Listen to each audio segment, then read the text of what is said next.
در شفاخانه کودکانه علیاصغر شهر تهران والدان معالجه فرزندانشان را مراقبت نموده برای شفای کامل آنها از بیماری کووید 19 دعا میکنند. متاسفانه الان به خاطر اینکه شیوع بیشتری پیدا کرده، خب طبیعتاً بچه‌ها بیشتر درگیر میشن و PCR مثبتمون بالاتر رفته. اما خب درمان میشن و دوره نقاهتشون هم کمتر از بزرگسالان هست و بیشتر بهبودی توشون دیده شده. حکومت ایران تا حال درباره شماره کودکان گرفتار کووید 19 آمار رسمی نشر نکرده است، ولی مدیر شفاخانه غلامرضا بیضاییان میگوید اکثر کودکان از کووید 19 معالجه میشوند. چند مورد در حد مثلا 3 یا 4 مورد بیماری داشتیم که به علت کرونا فوت کردن، اما اکثرشون عوامل زمینه‌ای حتما توشون دخیل بوده.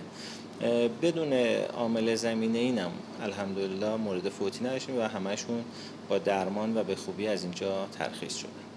بعضی والدان تصمیم گرفتند که فرزندانشان را به کودکستان و مکتب نفرستند تا آنها بیماری را به خانه نآورند. یکی از چیزایی که اونها رو خیلی نگران میکنه پدر بزرگ مادر بزرگ‌ها و فامیل اطرافشون هستن، چون اگر که بخوام بیارن بچه‌ها رو مهد کودک نگران این هستن که به هر حال یه اتفاقی پیش بیاد و بچه ناقل باشه و ببره و پدر مادرشون خدای نکرده وقت مشکلی پیدا بکنند و این موضوع که احساس عذاب وجدان میکنن از اینکه کوچولوهاشون برن با خودشون یه بالاخره گرفتاری برای خانواده بیارن. مادر دوگانیک ها آزاده جوربچی بر این نظر است که محدودیت های دوره سرایت کرونا ویروس روی کودکان هم تاثیر دارد. او پیشنهاد میکند که کودکستان ها بسته شوند.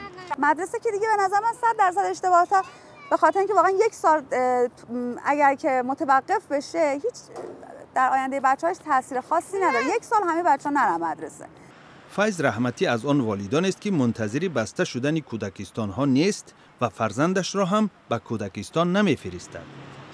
بیشتر بچه رو نمیذاریم بیرون بره، خودمون توی خونه باش بازی میکنیم، حالا کاری میکنیم که دیگه بیشتر بیرون نره چون بیشتر تو معرض بیماری هست.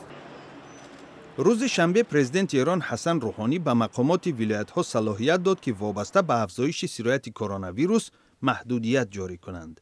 به قبل وزارت تندرستی ایران روز 26 سپتامبر 172 نفر از کرونا ویروس یا خود کووید 19 به هلاکت رسیده، شماره عمومی فوتیدگان از این بیماری به 25394 کس برابر شد.